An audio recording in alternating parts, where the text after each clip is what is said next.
Hello नमस्कार, मैं Balmukund sir एक बार फिर हम लोग मैथमेटिक्स क्लास 3 लेकर आए हैं। बहुपद जो क्लास 10th में पढ़ना है, हम लोग इससे पहले 2 वीडियो बना चुके हैं। आज हम लोग पार्ट 3 है। पार्ट 3 वीडियो देखने से पहले पार्ट 1 पार्ट 2 वीडियो को अवश्य देखें। चलिए समय को बिना गंवाए हुए आज हम लोग चलते हैं। उस टाइम हम लोग बहुपद के घातों के आधार पर, बहुपद के पदों के आधार पर बहुपद का घात क्या है, उसके बाद बहुपद के आज हम लोग जानेंगे गुणांक क्या होता है, यानी व्हाट इज द गुणांक। चर अचर सब पढ़े हुए हैं, तो हम लोग आज जानेंगे गुणांक क्या होता है। तो गुणांक का मतलब क्या होता है, कोएफिशिएंट क्या होता है, ये बहुत इंपॉर्टेंट है। क्लास 10th में भी इसका बहुत ज्यादा यूज है बहुपद में। तो हम लोग गुणांक पाएंगे, उसका मतलब है गुना।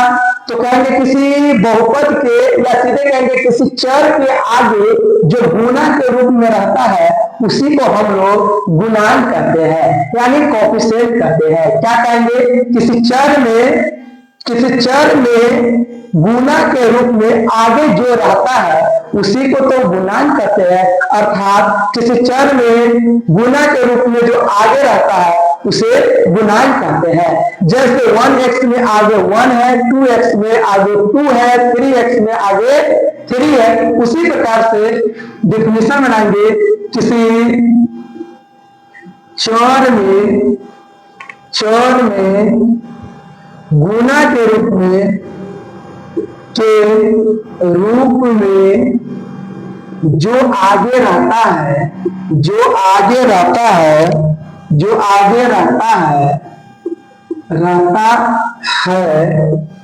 उसे गुणांक कहते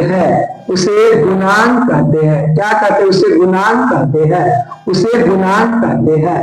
जैसे आप लोग जानिए कि 2x में x का गुणांक 2x में x का गुणांक क्या है। तो x चर है, चर का आगे 2 है जो गुना के रूप में रहता है। किसी चर में गुना के रूप में जो रहता है आगे रहता है उसे गुणांक कहते हैं। सेल्फ डिफिनेशन है। तो इसमें गुणांक क्या हो गया, 2। इससे बोलिए 3x स्क्वायर में x स्क्वायर का गुणांक, बोलिए क्या होगा, तो x स्क्वायर का गुणांक 3 होगा।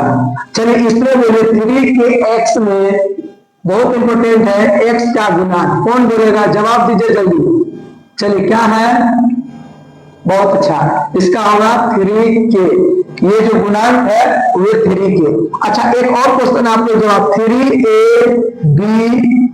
x³ में x³ का गुणांक बोलिए जल्दी फास्ट, क्या होगा। तो x³ के आगे क्या है, 3ab। सर 3ab यहाँ पर कांस्टेंट के रूप में काम करती है।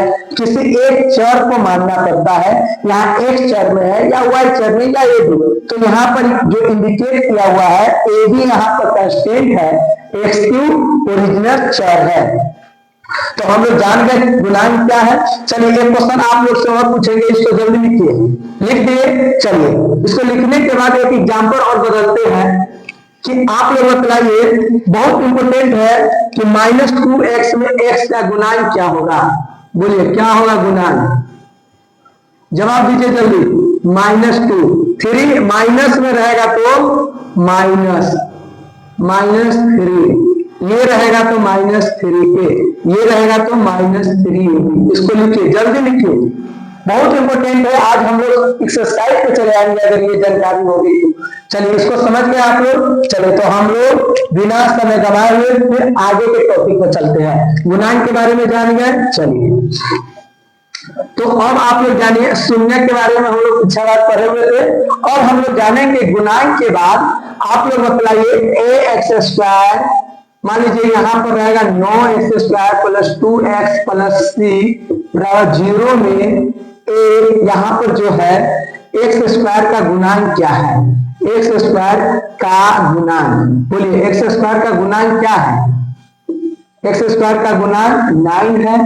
x का गुणांक क्या है, बोलिए जल्दी, x का गुणांक क्या है, 2 है। और ये अचर पद है, अचर पद होता है, इसको c मान लीजिए या इसको 0 कर दीजिए। तो अचर पद यहाँ पर क्या है, क्या है, 0 है, यानी कांस्टेंट है 0, ठीक है।